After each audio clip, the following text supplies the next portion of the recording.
In today's video, I'm going to teach you how to add timecode in Premiere Pro. By the end, you'll have a clean, readable running clock on your footage that's perfect for reviews, notes, or version tracking during edits. First, head to your effects panel and use the search bar at the top to find exactly what we need.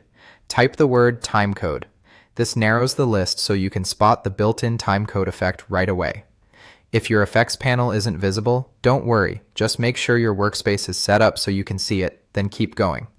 Next, click and hold the timecode effect and drag it directly onto the clip in your timeline. You can drop it on the specific video clip you want to label. As soon as you let go, Premiere applies the effect to that clip, and you'll usually see a time readout appear in the program monitor. With the clip still selected, go to the Effect Controls panel to fine-tune how the timecode looks.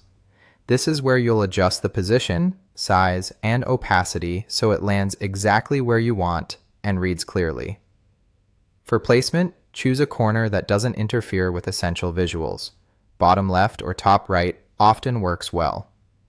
Increase the size just enough to stay legible on smaller screens, and if your footage is busy, a small reduction in opacity can help the timecode sit on top without overpowering the image. Now let's make sure the timecode behaves the way you expect.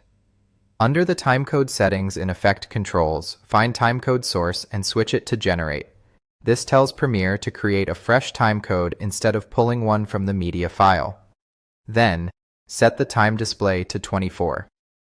Using 24 ensures the display aligns with a standard 24 frames per second timeline and, importantly, starts counting from 0, so your reference points begin at 0, 0. That clean 0 start is ideal when you're sending cuts for review or logging notes. Give your timeline a quick play. Watch the clock update frame by frame and confirm the position is comfortable. If the numbers feel cramped against the edge, nudge the position inward a bit. If they're too bold, dial down the size slightly or ease the opacity for a subtle overlay that stays readable without distracting from the action. That's all there is to it.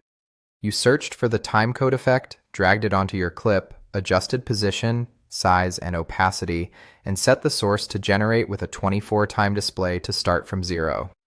You now have a professional, consistent timecode overlay ready for your edit.